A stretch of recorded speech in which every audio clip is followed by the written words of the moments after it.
उस आदमी ने अभी अपनी आंखें खोली और उस खूबसूरत महिला को देखा जिसने उसे बचाया था। उसके पास सब कुछ था, चेहरा, शरीर, उसकी सपनों की लड़की, और इसी तरह वे एक दूसरे की बाहों में समा गए। लेकिन कुछ गलत सा लगने लगा।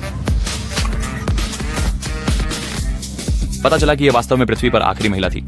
वो वैसी नहीं थी जैसी उसने कल्पना की थी, लेकिन फील के पास वास्तविकता को स्वीकार करने के अलावा कोई विकल्प नहीं था।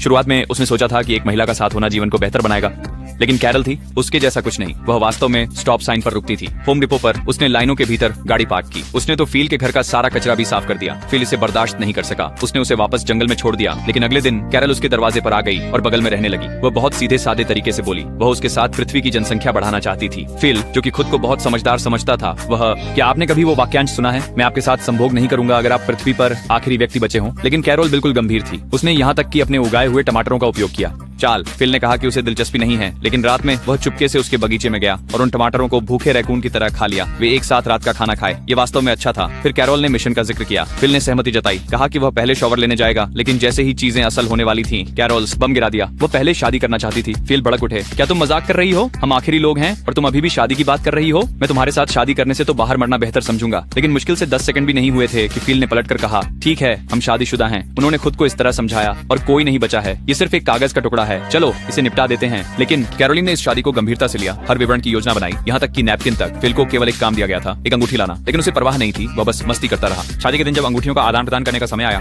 तो फिल ने स्वीकार किया कि उसने कभी एक अंगूठी नहीं ली। कैरल चली गई गुस्से में, ये शादी रद्द है। आप महोदय हमेशा के लिए अकेले रहने के लायक हैं। फिल ने उसे उसके घर तक दौड़ाया, सभी सजावट देखी और महसूस किया कि उसने वास्तव में इसमें दिल से मेहनत की थी। उसने अंततः माफी मांगी। उसे एक ज्वेलरी की दुकान पर ले गया, डिस्प्ले ग्लास तोड़ा, ढेर सारे अंगूठियां उठाई और शादी फिर से शुरू हो गई। उसके बाद बच्चे बनाने का सिलसिला शुरू हुआ। हम अगले 800 शब्द छोड़ देंगे, ज्यादातर क्योंकि फिल खुद नहीं जानता था कि उस रात क्या हुआ। शादी के बाद कैरल ने फील के अराजक जीवन के साथ तालमेल बिठाना शुरू कर दिया। फील भी धीरे धीरे उसके प्रति गर्मजोशी दिखाने लगा। वे घर पर रैकेट बॉल खेलते थे और बाहर बेवकूफी भरे हास्यास्पद काम करते थे। लेकिन एक दिन ड्राइविंग करते समय वे दूसरी कार से टकरा गए। फील हैरान था, क्या वहाँ कोई और भी है? और फिर एक सुनहरे बालों वाली बला बाहर आई। फील अंदर से टूट गया। हाँ, मैंने गलती की, मुझे इंतजार करना चाहिए था।